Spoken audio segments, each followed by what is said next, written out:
Борьба с преступлениями, вот это, экономическим преступлением, коррупционным преступлением, это проводится не только по отношению бывших сотрудников или там бывших чиновников, это и по тем людям, которые работают в настоящее время за государство.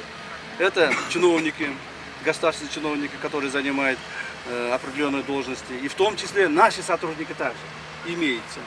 Среди наших сотрудников также я скажу одни цифры, как раз я вчера проводил вот это совещание со всеми личным составом. Я помню, какие цифры были. В прошлом году мы, наши сотрудники получили взыскание, 95 сотрудников моих получили взыскание по нарушениям законов, уставов, инструкций, приказов. Из них 33 человека уволены. Кроме тех, из них 5 человек были посажены, возбуждено уголовное дело.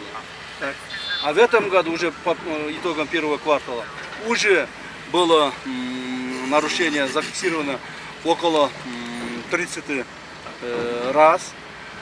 Из них 3 человека уже, 5 человек уволены, из них 3 человека уже по возбужденным уголовным делам находятся в военной прокуратуре.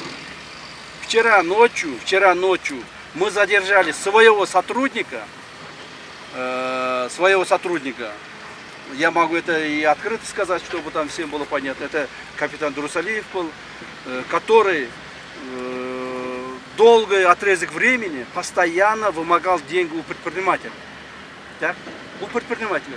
Постоянно. Последние, оказывается, 5-6 лет он постоянно, ежемесячно получал от него деньги.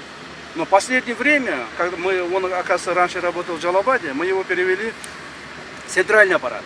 Центральный аппарат, когда он пришел, уже этого предпринимателя начал обманывать тем, что его повысили по должности, теперь ему нужно побольше платить, чтобы он мог этими деньгами делиться руководством. Понимаете? Вот нам поступила такая информация, и позавчера его задержали совместно с военной прокуратурой. Сегодня получим санкции о его аресте, и он будет отвечать перед законом. То есть среди наших сотрудников тоже имеются коррупционеры, тоже имеются нарушения, но, естественно, их очень мало.